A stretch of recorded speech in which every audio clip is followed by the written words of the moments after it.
xiriirka kubadda cagta ee Puntland ayaa maanta kulan la qaatay kooxda kubadda cagta ee Samtel ee magaalada Gaalkacyo. Kulankaas ayaa ujeedkiisa isxog waraysi iyo sidii kooxda Samtel uga mid noqon lahayd heerka sare ee Puntland.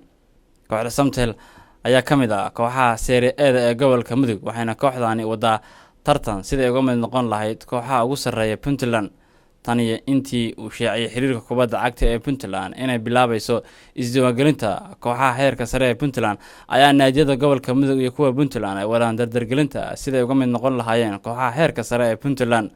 ugu horeyn waxaa kulankaasi daafuray maamulaha shirkadda Samtel ee magaalada Gaalkacyo Injineer Cumar Dheere isagoo ka hadlay ujeedka kulankaasi. sidoo kale Injineer Cumar Dheere ayaa waxa uu ka wareejiyay guddiga shuruudaha dukumiintiyada laga rabay kooxda rabta inay ka mid noqoto. waftiga sharafta leh ee ka socda isboortiga dowladda Soomaaliyeed ee Puntland waxaan leenahay soo dhawaada gurigiinni baad joogtaan anoo ku hadlaya magaca kooxda Samtel Puntland iyo maamulka shirkadda intaba. waxaa jirtay in maamulka isboortiga ee dowladda Puntland ay shuruudo kooxdu uga noqonayso awal bay ka mid ahayd Serie A uga mid noqonayso kooxaha koowaad ee Soomaaliyeed noo soo dirtay muddo hadda laga joogo week annaguna waayadii ayaan aqbalay siday ahayd shuruudahaas ayaan u qaadanay documentiskii arintaas ee aan ku aqbalaynay inaan hadda u dhiibo gudoomiyaha xiriirka kubadda cagta ee dowladda Puntland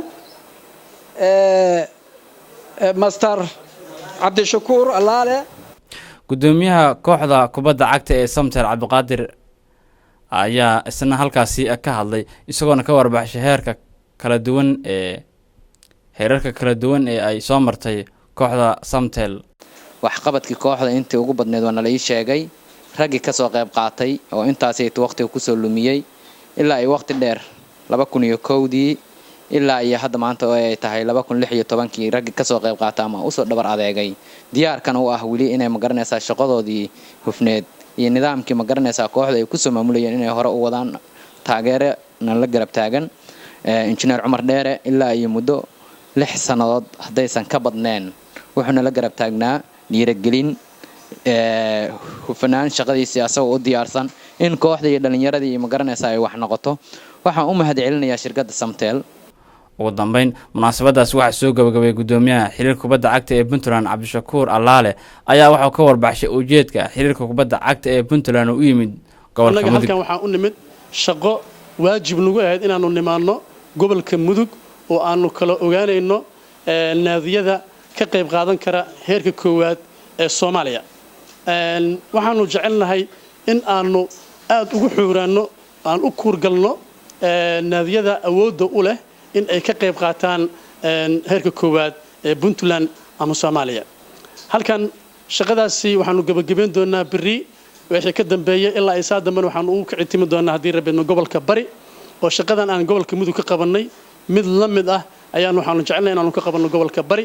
waxaan soo mari doonaa gobolada dhammaan insha Allah waxaanu ku soo gabagabeyn doonaa gobolka Nugaal magaalada Garowe si aanu hadhow aanu u gudbino 7 naadi ee soo buuxisay shuruudaha lagu xiray inay kaga mid noqdaan heerka koowaad ee Puntland. iskuulka marka la xiro waxay u badan yihiin dhalinyaradu inay taariibaan oo carrada ay ka cararaan oo guryahooda ka cararaan. waxaanu idin sheegaynaa inaydan gurihiina iimaansataan inay waalidkiin aad la joogtaan 400 oo Soomaali ah inaanu ku weynaa badda Mediterranean-ka wiilasha qorsheysanaya ee gabdhaha qorsheysanaya iskuulka marka la xiro in ay u taariibaan meelo aan aab iyo hooyo uusan uga horeynin in ay ka waantoobaan inay iimaansadaan dhulkooda. waa fariin aan ka faa'iideysanayo jaaniskan maanta aanu warbaahinta aan kala hadlayo dhalinyarada Soomaaliyeed gaar ahaan waliba Puntland. waxaan jecelnahay in ay ka qayb qaataan daawashada ciyaartaas quruxda badan leh oo 15 May bilaami doonta. qaar ka qayb qaata inay ciyaaraan iyo qaar ka qayb qaata inay daawadaan. waxaanu jecelnahay in aanu kaga qayb qaadano dhalinyaradaas inay kaga waantoobaan taariibka iyo falalka xunxun waxaan mar labaad aan u mahadcelinaynaa insha Allah ta'ala dhammaan sida ay Zubair Sheekh Cabdi Maxamuud Sam News TV gaalkacyo